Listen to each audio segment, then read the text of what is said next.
빅위는 마음에서 오는가. 김선자.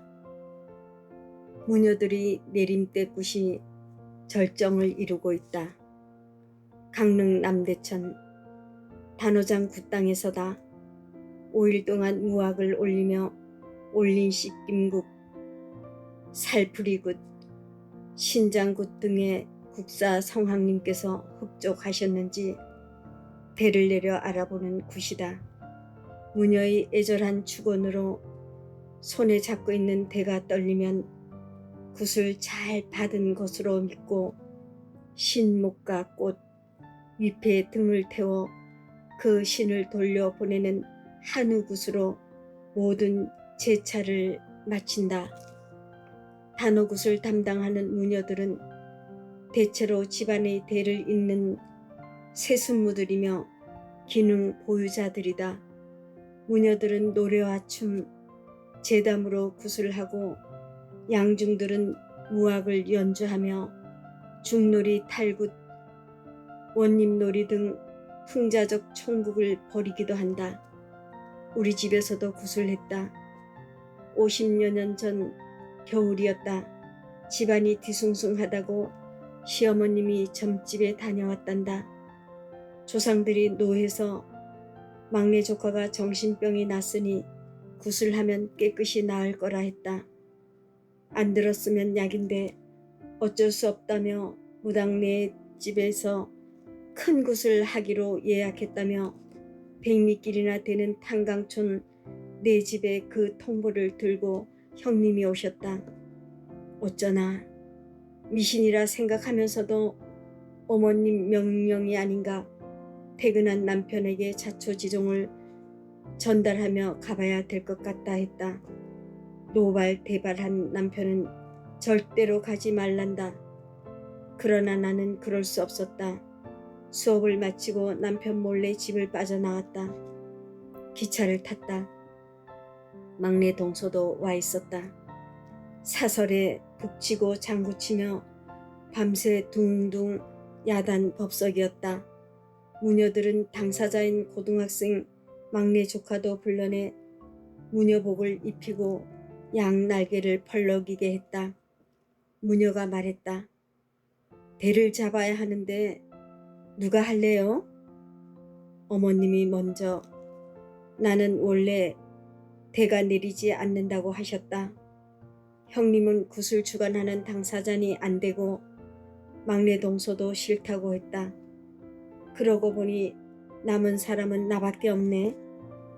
결국 내가 대를 잡았다. 등 떠밀리기도 했지만 호기심도 생겼다. 그럼 해볼까? 마음속으로 대야 내리지 마라. 제발 흔들리지 말거라. 계속 주문을 외웠다. 무녀들이 1시간 정도 고막이 날아갈 것 같은 요란 뻑적지근한 주문을 외우나 지고 있는 대나무는 꼼짝도 않는다. 무녀들의 주문이 한층 더 고조된다. 장구와 꽹가리, 얼러치기 소리가 천지를 진동한다. 시간은 계속 흘러가고 있었다. 한밤중 나는 마침내 마당으로 뛰쳐나가 곤두박질 쳤다. 담장 밖으로 달려 나갔다. 브레이크 파열된 자동차처럼 멋대로 휘젓고 다녔다. 행설수설 펄쩍펄쩍 날아다니는 나를 잡아들여 마당에 눕혀놓고 온몸을 짓누르며 옴짝도 못하게 하고는 칼을 입에 물리고 온몸에 찬물을 퍼붓고 방방거렸다. 죽을 것 같은 고통이었다.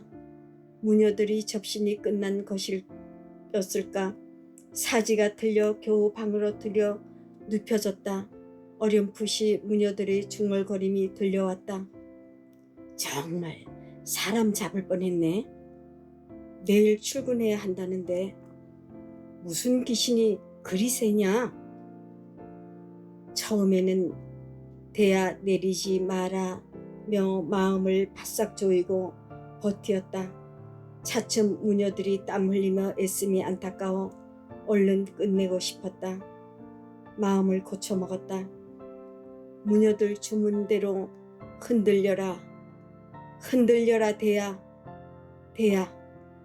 나도 모르게 거짓말처럼 잡고 있던 대나무가 흔들리는 것이 아닌가. 그리고 이상하게 몸이, 마음이, 행동이 뜻대로 되지 않는다. 대를 잡은 손은 내 의식과는 상관없이 어머님과 형님 동서 앞으로 기어 다니다가도 보리떼 춤으로 몸을 흔들어 대고 혼백의 목소리로 중얼거려댄다. 거미 몸에서 줄이 나오듯 술술 말이 나오고 울며 웃는다. 정말 미친 것인지 신이 실린 것인지 의식과 행동이 분리된다는 것을 자각하면서 스스로 제어되지 못하는 어쩔 수 없는 내 행동들이었다. 형님네 집으로 가서 온 몸을 녹이는 둥 마는 둥 새벽 기차를 탔다. 출근을 해야 했다. 기차밖에 없던 때였다. 이른 아침 집에 들어서는 내게 호된 질책을 내렸던 남편은 그런 상황을 모른 채 얼마 전 하늘로 갔다.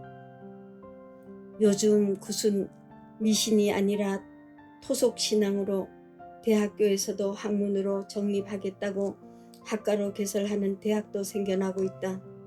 단오구 땅에도 방년의 꽃다운 나이에 처녀 총각들이 추임새를 넣으며 사물놀이로 장단을 맞추곤 한다. 유년 시절 음식에 체하면 이웃 할머니가 객기 물림을 해줬다. 또 배가 아프면 할머니가 배를 쓰다듬으면서 내 손이 약손이다 라고 주문을 외운다. 신기하게도 통증에서 벗어나곤 했던 기억이 난다.